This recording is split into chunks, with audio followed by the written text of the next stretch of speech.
بسم اللہ الرحمن الرحیم۔ آج الحمدللہ ہمارا 11واں درس مشکات۔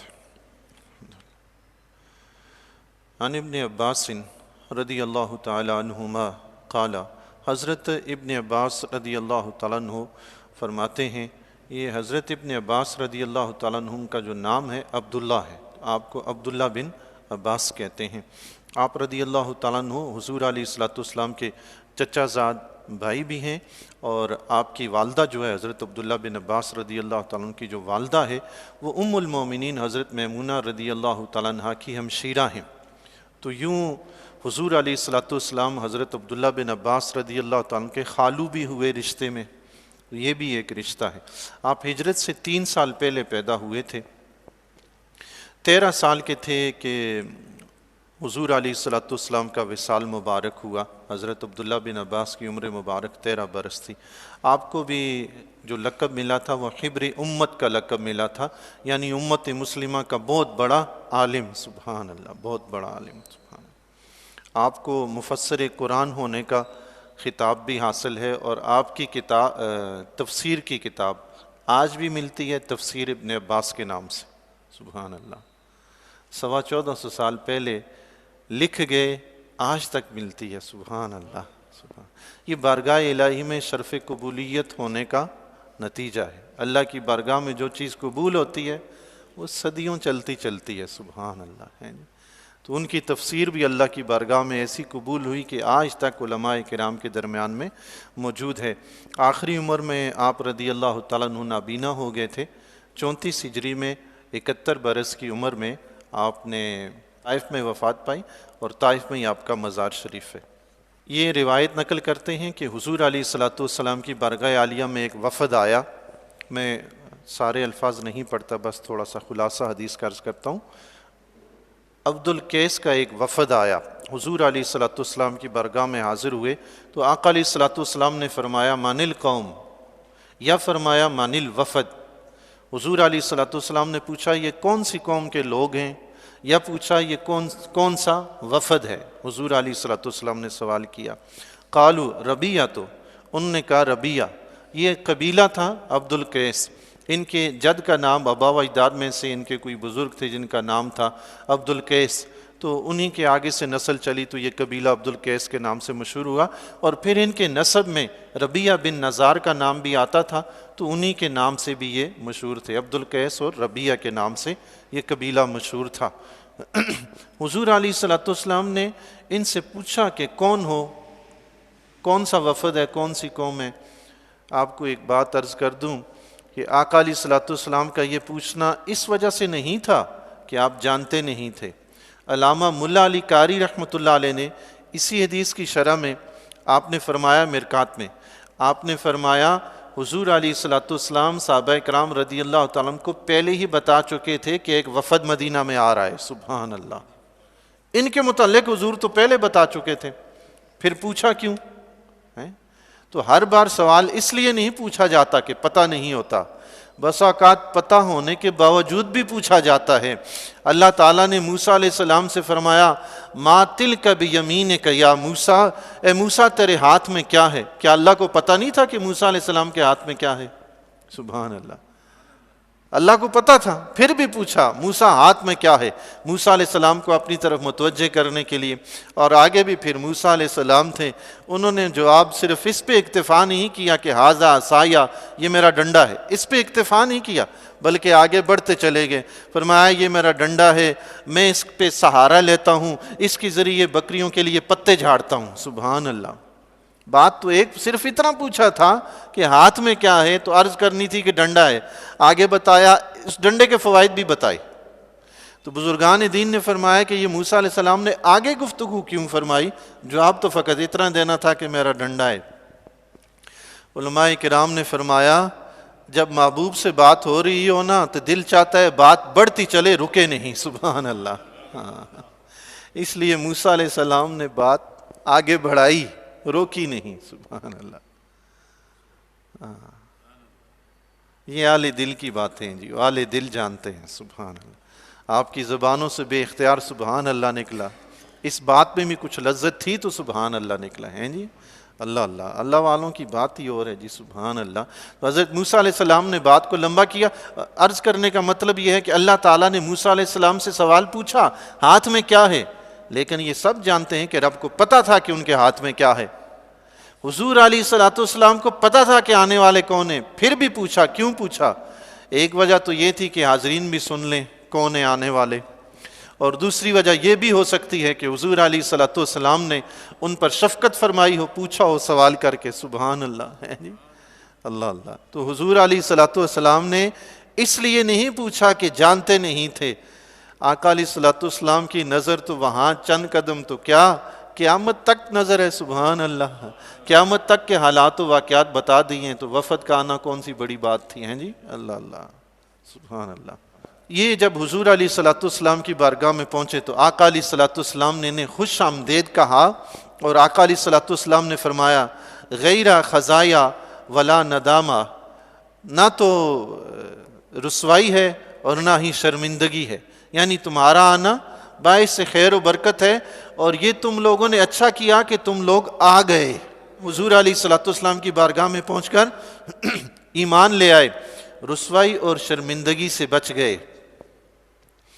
چونکہ اگر لشکر اسلام جاتا، حملہ کرتا، شکست دیتا اور پھر اسلام کی دعوت دیتا، رسوائی بھی ہوتی، شرمندگی بھی ہوتی۔ رسوائی اور شرمندگی سے پہلے ہی اسلام قبول کر لیا۔ سبحان اللہ، اللہ اللہ، شرمندگی سے بھی بچ گئے، رسوائی سے بھی بچ گئے۔ انہوں نے عرض کی یا رسول اللہ، ہم آپ کے پاس نہیں آ سکتے سوائے اس کے کہ اشہر حرام جو حرمت کے 4 مہینے میں انہی میں ہم سفر کریں تو آپ کے پاس آ سکتے ہیں، دور ہیں، ہم بار بار آپ کے پاس آ نہیں سکتے۔ وجہ یہ ہے، انہوں نے وجہ بتائی، کہنے لگے بیننا و بینکا ھذا الحی من کفار مدر، یا رسول اللہ ہمارے اور آپ کے درمیان میں ایک قبیلہ مدر ہے کافروں کا، ان کی وجہ سے ہم آپ کے پاس آ نہیں پاتے کہ وہ ڈکیتیاں کرتے ہیں، چوریاں کرتے ہیں، لوٹ مار کرتے ہیں، وہ آنے نہیں دیتے۔ تو حرمت کے مہینے میں وہ بھی ان چیزوں سے باز رہتے ہیں۔ سبحان اللہ، حرمت کے مہینوں کا احترام کافر بھی کرتے ہیں، اللہ اللہ، کرتے تھے، اب تو پتہ ہی نہیں کسی کو۔ اور حرمت کے مہینے ہیں کون سے جی؟ ذیقعدہ، ذی الحج، محرم، یہ 3 اگٹھے ہیں، 11واں، 12واں اور پہلا، تینوں مہینے اگٹھے ہیں، اور چوتھا رجب کا مہینہ جو جاری و ساری، یہ حرمت کے مہینے۔ ان مہینوں میں زمانہ جاہلیت میں بھی لوگ لڑائی جھگڑے، چوری ڈکیتی، بڑے سے بڑا پھندے خان بھی ہوتا تھا نا، وہ بھی رک جاتا تھا۔ سبحان اللہ، ان لوگوں کے دلوں میں بھی اتنی قدر تھی ان مہینوں کی۔ تو انہوں نے عرض کی کہ یا رسول اللہ، ان مہینوں کے سوا ہم آپ کے پاس نہیں آ سکتے، تو آپ مہربانی فرما کے ہمیں کوئی ایسی بات بتا دیں۔ ایمان لائے یہ 14 افراد تھے جو حضور علیہ السلام کی بارگاہ میں حاضر ہوئے۔ ہمیں کوئی ایسی بات بتا دیں تاکہ ہم جا کے اپنی قوم والوں کو بتائیں اور ہم لوگ اس کے ذریعے جنت میں داخل ہو جائیں۔ سبحان اللہ، سبحان اللہ۔ وَسَأَلُوهُ عَنِ الْأَشْرِبَةِ، اور انہوں نے حضور علیہ السلام سے شرابوں کے متعلق بھی سوال عرض کیا، چونکہ شراب اس وقت حرام ہو گئی تھی، اس کے متعلق بھی انہوں نے پوچھا۔ فَأَمَرَهُمْ بِأَرْبَعٍ وَنَهَاهُمْ عَنْ أَرْبَعٍ، آقا علیہ السلام نے انہیں 4 کام کرنے کا حکم دیا اور 4 چیزوں سے روکا۔ سبحان اللہ، 4 کام کرنے کا حکم دیا اور 4 چیزوں سے روکا۔ آقا علیہ السلام نے فرمایا امرہم بالایمان باللہ وحدہ، آقا علیہ السلام نے اللہ وحدہ لا شریک پر ایمان لانے کا حکم ارشاد فرمایا۔ قالا، حضور علیہ السلام نے فرمایا اتدرون مل ایمان باللہ وحدہ، کیا تم جانتے ہو اللہ وحدہ پر ایمان لانا کیا ہے؟ سبحان اللہ۔ انہوں نے عرض کی اللہ و رسولہ عالم۔ سبحان اللہ، لفظ عالم کا مطلب ہے سب سے زیادہ جاننے والا۔ حضور علیہ السلام کی بارگاہ عالیہ میں صحابہ جب بھی جواب عرض کرتے یوں ہی عرض کیا کرتے تھے اللہ و رسولہ عالم، اللہ اور اس کا رسول ہی سب سے زیادہ جانتے ہیں۔ سبحان اللہ، سبحان اللہ، ایک ہی لفظ میں اللہ اور اس کے رسول کا علم کا ذکر کر دیا۔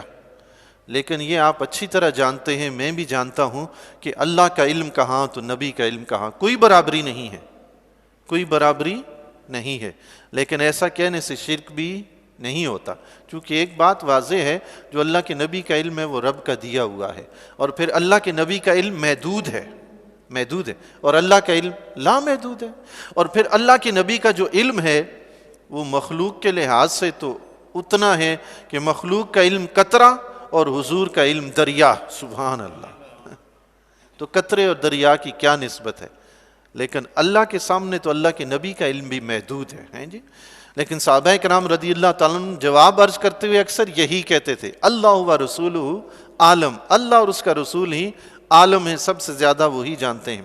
قالا، حضور علیہ الصلوۃ والسلام نے فرمایا، شہادت اللہ الہ الا اللہ وان محمد رسول اللہ، فرمایا ایمان اللہ وحدہ لا شریک پر ایمان یہ ہے کہ تم کہو لا الہ الا اللہ و محمد الرسول اللہ، لا الہ الا اللہ محمد الرسول اللہ، یہ بات تم کہو، یہ اللہ وحدہ لا شریک پر ایمان لانا ہے۔ ایک بات یہاں پہ عرض کر دوں، کلمہ طیبہ ہم پڑھتے ہیں نا، اس میں پڑھتے ہیں لا الہ الا اللہ محمد الرسول اللہ، دال کے اوپر پیش پڑھتے ہیں، لیکن جب ہم آذان پڑھتے ہیں تو کہتے ہیں اشہد ان محمد رسول اللہ، دال کے اوپر زبر پڑھتے ہیں۔ تو بعض لوگ جو ہے وہ پریشان ہو جاتے ہیں، میں نے کبھی کبھار اس طرح بھی سنا ہے کہ اذان پڑھنے میں بھی اشہد ان محمد الرسول اللہ پڑھتے ہیں، یہ درست نہیں ہے۔ اذان میں اشہد ان محمد رسول اللہ، دال کے اوپر زبر ہے، کلمے میں دال کے اوپر پیش ہے۔ اس کی وجہ یہ ہے کہ اذان جب ہم پڑھتے ہیں نا تو اس میں محمد صلی اللہ علیہ وسلم آپ کے نام سے پہلے ان کا لفظ استعمال کرتے ہیں، اور عربی میں قاعدہ قانون ہے کہ انا، حمزہ زبر نون ان، نون زبر نا، انا، یہ والا انا، یہ انا کہیں بھی آئے گا اور اس کے بعد کوئی نام ہوگا، کسی کا بھی نام ہو، اس کے اوپر زبر پڑیں گے، اس کے اوپر کیا کریں گے؟ زبر، نہ زیر نہ پیش، اس پہ زبر پڑیں گے۔ یہی وجہ ہے کہ اذان میں حضور علیہ الصلوۃ والسلام کا اسم گرامی انا کے بعد آ رہا ہے تو اس کے اوپر زبر پڑھ رہے ہیں، وہاں پیش نہیں پڑھنی ہوتی۔ کچھ حضرات اس طرح کی غلطی کر دیتے ہیں اذان میں، میں نے سنا ہے کبھی، اس لیے میں نے کہا یہاں موقع ہے وضاحت بھی کر دیتے ہیں۔ یہاں بھی دیکھیں نا، فرمایا حضور علیہ الصلوۃ والسلام نے شہادت اللہ الہ الا اللہ وان محمد رسول اللہ، یہاں بھی انا کا لفظ آیا تو محمد رسول اللہ، جہاں یہ انا نہیں ہوگا، صرف حضور علیہ الصلوۃ والسلام کا نام ہوگا تو وہاں محمد الرسول اللہ۔ سبحان۔ اچھا، ایک اور لفظ بولتے ہوتے ہیں، کہتے ہیں فی امان اللہ، میں نے یہ بھی سنا ہے کچھ لوگ کہہ دیتے ہیں فی امان اللہ، امان اللہ۔ اچھا، یہ عربی کا لفظ جو شروع میں فی آیا نا، اس کی وجہ سے امان کے نون کے نیچے زیر آ رہا ہے، یہ عربی گرامر ہے، اس کے قاعدے کلی ہیں، میں نے آپ کے سامنے ایسے ہی چھیڑ دیے۔ یہ فی جو ہے نا، فی کا لفظ، اس کی وجہ سے یہ نون کے نیچے زیر آ رہا ہے۔ یہ عربی میں جہاں کہیں فی کا لفظ آتا ہے، اس کے بعد کوئی بھی نام آئے، مصدر آئے، کچھ بھی آئے، اس کے آخری حرف پہ زیر آتا ہے، یہ بھی عربی کا قاعدہ کلیہ ہے۔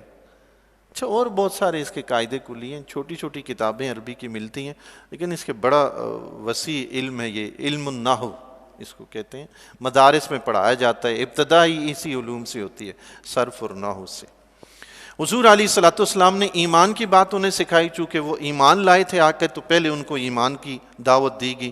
وَإِقَامِ الصَّلَاةِ وَإِيتَاءِ الزَّكَاةِ وَصِيَامِ رمضان، اور فرمایا نماز قائم کرنا، زکوٰۃ ادا کرنا، رمضان کے روزے رکھنا۔ وَأَن تُؤْتُوا مِنَ الْمَغْنَمِ الْخُمُسَ، حضور علیہ الصلوۃ والسلام نے فرمایا غنیمت میں سے خمس ادا کرنا، یہ بھی لازم۔ ایمان کے علاوہ آقا علیہ الصلوۃ والسلام نے انہیں 4 چیزوں کا حکم دیا، نماز کا، زکوٰۃ کا، روزے کا، اور مال غنیمت میں سے خمس ادا کرنے کا۔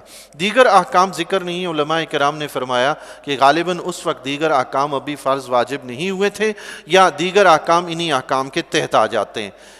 اللہ پر اور اس کے حبیب پر بندہ ایمان لے آئے نا، باقی ساری باتیں اسی کے تحت آ جاتی ہیں۔ بس اللہ اور اس کے رسول پر ایمان ہی یہی ہے کہ اللہ اور اس کے رسول کی ہر بات ماننی ہے، بس بات ختم جی۔ پھر آقا علیہ الصلوۃ والسلام نے وَنَهَاهُمْ عَنْ أَرْبَعٍ، 4 چیزوں سے آقا علیہ الصلوۃ والسلام نے انہیں روکا۔ چونکہ انہوں نے شراب کے متعلق سوال کیا تھا تو اس لیے آقا علیہ الصلوۃ والسلام نے انہیں ان 4 قسم کے برتنوں کے متعلق ارشاد فرمایا۔ آقا علیہ الصلوۃ والسلام نے فرمایا عن الحنتم، چھوٹا مٹکا، چھوٹا گھڑا جس میں وہ لوگ شراب وغیرہ بناتے تھے، تو اس سے حضور علیہ الصلوۃ والسلام نے استعمال کرنے سے منع فرمایا۔ اس وقت نئی نئی شراب حرام ہوئی تھی، پہلے حضور علیہ الصلوۃ والسلام سے پہلے شراب جائز تھی۔ یہ بات یاد رکھیے گا، اسلام سے پہلے شراب پینا جائز تھی۔ تو کسی نے اگر اسلام سے پہلے پی ہے اس پہ کوئی تہمت نہیں، کیونکہ جائز تھی، اس وقت منع تھی ہی نہیں۔ یہ شراب بننی کیسے شروع ہوئی، مجھے بات یاد آ گئی۔ علامہ اسماعیل حقی رحمۃ اللہ علیہ نے لکھا ہے، جمشید بادشاہ تھا، وہ ایک دن شکار کرنے کے لیے گیا، شکار کے پیچھے بھاگتا ہوا پہاڑ کے پاس جا پہنچا، بہت دور نکل گیا۔ اس نے دیکھا پہاڑ پہ ایک بیل تھی انگور کی، اس کے ساتھ خوشے لٹک رہے تھے۔ اس نے دیکھا کہ شاید یہ زہر ہے، اس نے وہ خوشے کچھ وہاں سے توڑ لیے، انگوروں کے خوشے توڑے اور غلام کو دیے کہ یہ اپنے ساتھ لے کر جاؤ، یہ ہو سکتا ہے کہ زہر ہو، جس کو پھانسی کی سزا ہوگی سب سے پہلے اس کو یہ کھلائیں گے تاکہ پتہ چل جائے کہ زہر ہے یا کیا چیز ہے۔ وہ لے آئے، اس نے مٹکے میں ڈلوا دیے، برتنوں میں، یہ انگور خراب ہو کے شراب بن گئے، خود ہی ایسے کافی عرصہ پڑے رہے، شراب بن گئے۔ کچھ عرصے کے بعد کوئی قیدی آیا جس کو پھانسی کی سزا، موت کی سزا دینی تھی، اس کو جمشید کو یاد آ گیا جو بادشاہ تھا، اس نے کہا وہی پیالہ بھر کے لاؤ، اس کو پلاؤ۔ وہ انگور جو خراب شدہ انگور تھے مٹکے میں نا، وہ لا کر اس کو پیالہ پلایا، یہ شیرہ بن چکے تھے انگور اور کافی عرصہ گزر گیا تھا، اس کا پیالہ اس کو پلایا۔ وہ جو قیدی تھا اس کے نشے میں ایسا ٹن ہوا کہ سو گیا اور پورا دن رات سویا رہا، بیدار ہوا، پھر ایک پیالہ اور پلایا، وہ پھر سو گیا۔ اسی طرح ایک دو قیدی اور بھی لائے، ان کو بھی پلایا، ان کے ساتھ بھی یہی معاملہ ہوا، مرا کوئی بھی نہیں بلکہ چین کی نیند، سو گئے، غش میں سو گئے۔ اس کے بعد جمشید بادشاہ نے خود بھی ایک پیالہ پیا، اس کے ساتھ بھی یہی ہوا کہ نشہ ایسا چڑھا، چین سکون کی نیند سو گیا، شاید کبھی پہلے نہ سویا ہو۔ بس یہیں سے انگور کی شراب بننی شروع ہوئی۔ تو آقا علیہ الصلوۃ والسلام نے انہیں وہ برتن استعمال کرنے سے بھی منع فرما دیا جن برتنوں میں شراب بنتی تھی۔ تو آقا علیہ الصلوۃ والسلام نے سب سے پہلے انہیں الحنتم فرمایا، شراب کا جو چھوٹا گھڑا ہوتا ہے اس کو استعمال نہ کرو۔ دوسرا فرمایا ودبا، یہ کدو کو اندر سے خالی کر کے نا برتن اس کا بنا لیتے تھے، پھر اس میں شراب وغیرہ بھرتے تھے تو جگ کی طرح اس کو استعمال کرتے تھے۔ کدو کا وہ برتن جو جگ کی طرح بنا لیتے، ودبا، اس کو دبا کہتے ہیں۔ پھر حضور علیہ الصلوۃ والسلام نے فرمایا والنقیر، درخت کی جڑ کو خالی کر کے اس میں شراب بناتے تھے، اس کے بھی استعمال سے آقا علیہ الصلوۃ والسلام نے منع فرما دیا۔ والمزفت، اور شراب کا پیالہ، تو آقا علیہ الصلوۃ والسلام نے انہیں ان برتنوں کے استعمال سے بھی منع فرما دیا۔ شروع میں یہ برتن استعمال کرنا بھی حرام تھے جن میں شراب بنائی جاتی تھی، پھر اس کے بعد جب یہ حکم پختہ ہو گیا، ذہن پکے ہو گئے کہ شراب نہیں پینی، تو برتنوں کے استعمال کی اجازت ہو گئی۔ شروع میں یہ بھی برتن استعمال کرنا حرام تھے۔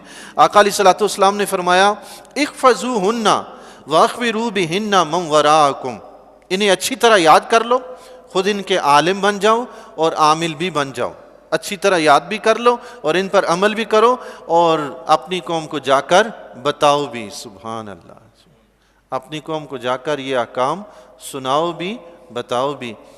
یہ شراب پینی حرام تھی تو شراب کے برتن بھی حرام کیوں کر دیے گئے؟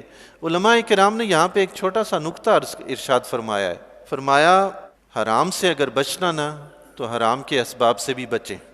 اس سے یہ سبق ملتا ہے، نزلہ، کھانسی، زکام ہو رہا ہے تو فوراً اس سے بچو، نہیں تو بخار میں مبتلا ہوگے۔ اگر طاعون سے بچنا ہے، چوہوں کو مار ڈالو تاکہ طاعون نہ پھیلے۔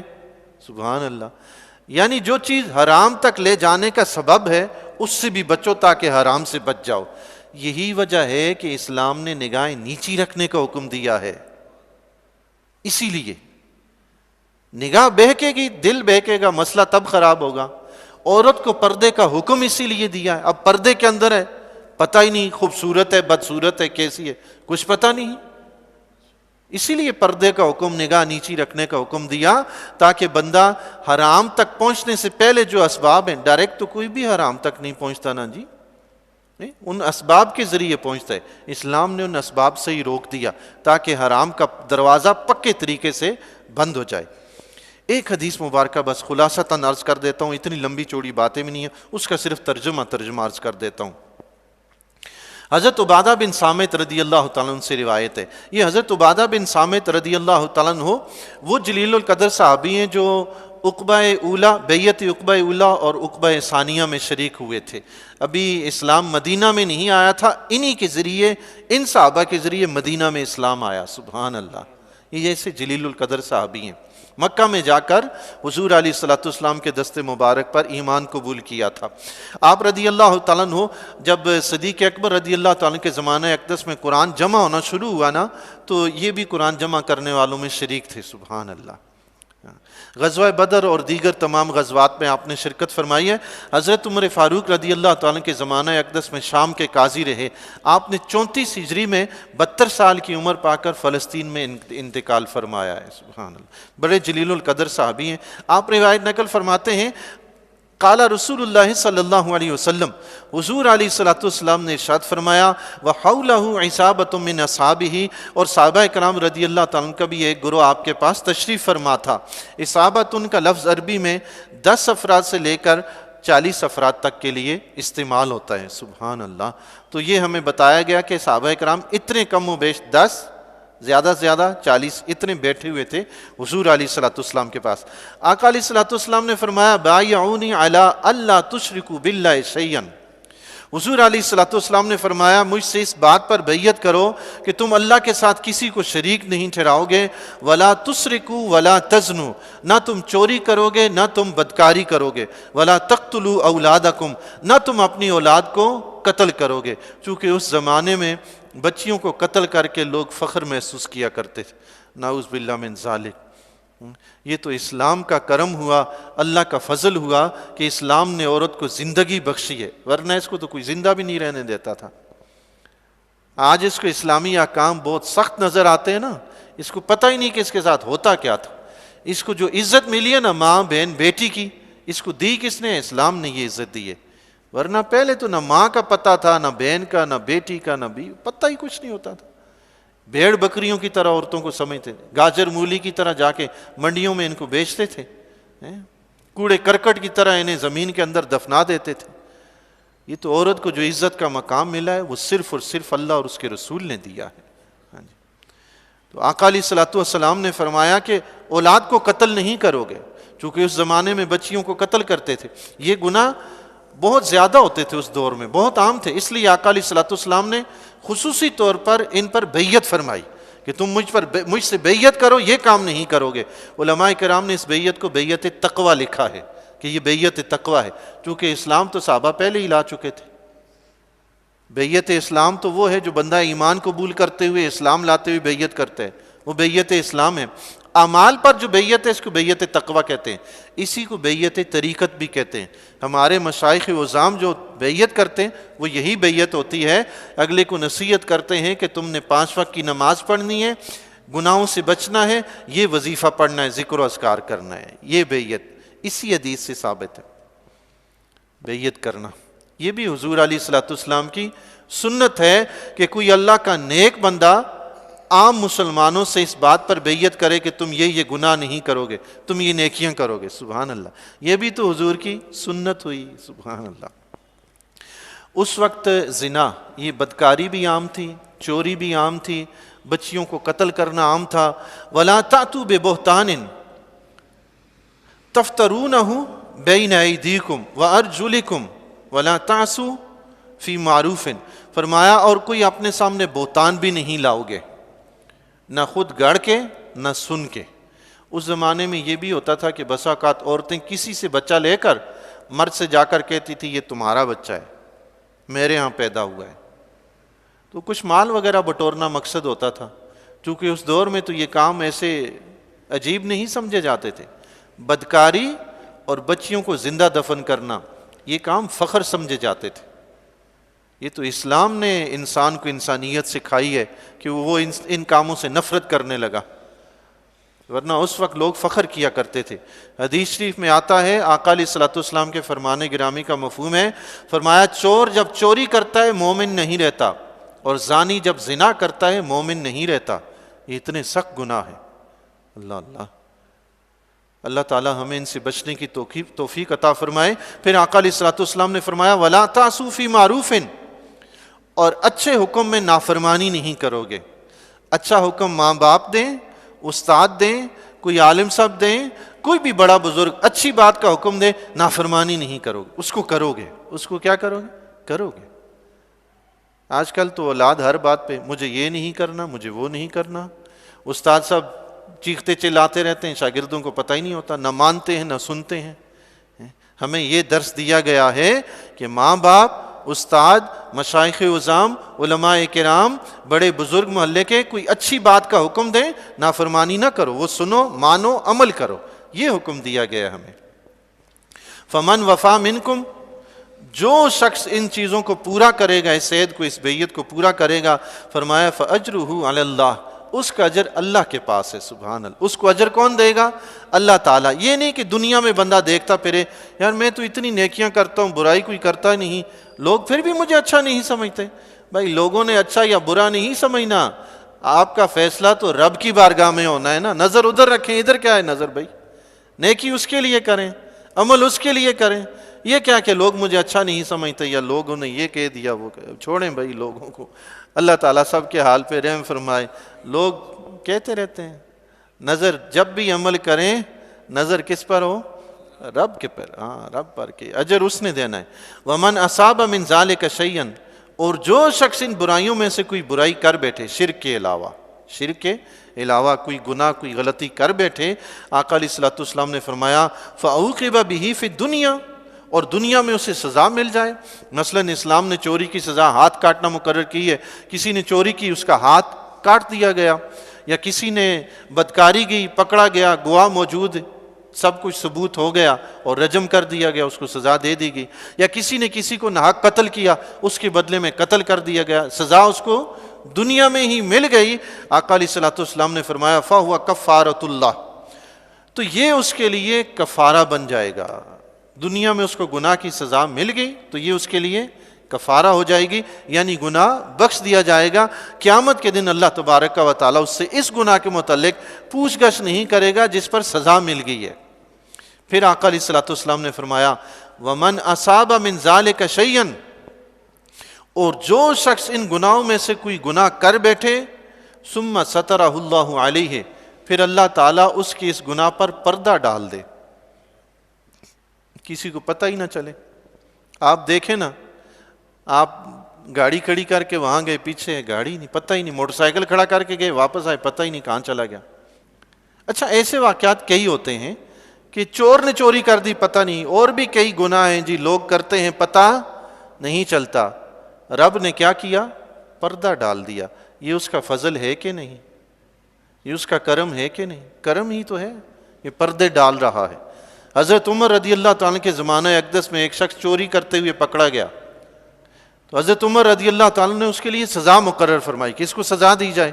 اس نے عرض کی کہ یا امیر المومنین، پہلی دفعہ یہ غلطی کی، آئندہ نہیں کروں گا، معاف کر دیں۔ حضرت عمر رضی اللہ تعالیٰ نے فرمایا تم نے پہلی دفعہ نہیں، تو 100 دفعہ کر چکا ہے۔ اس نے عرض کی یا امیر المومنین، بات تو سچ ہے، یہ 100 دفعہ پوری ہو گئی ہے، لیکن آپ کو کس نے بتایا کہ میں نے 100 دفعہ کی ہے؟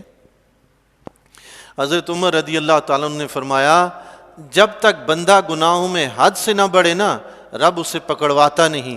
تم حد سے بڑھ گئے ہو، اس لیے پکڑ میں آئے ہو۔ سترہ اللہ، اللہ پردہ ڈال رہا ہے۔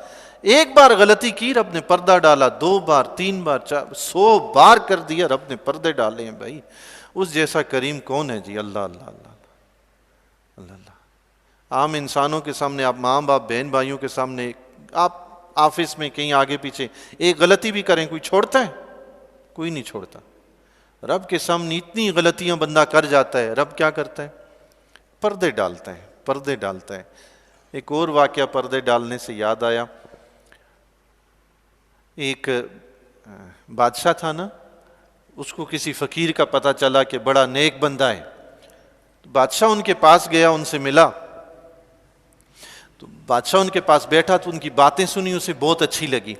بادشاہ نے ان سے کہا کہ حضرت آپ ایسا کریں، میرے پاس میرے محل میں آ جائیں، وہاں میں آپ کو خادم دوں گا، خدمت ہوگی، کھانا پینا، رہائش، یہ وہ سب کچھ ہوگا، آپ وہاں بیٹھ کے عبادت میں مصروف ہو جائیں، ہمارے لیے دعا کریں، ہم آپ سے برکت وغیرہ بھی حاصل کریں گے، وہاں آ جائیں گے۔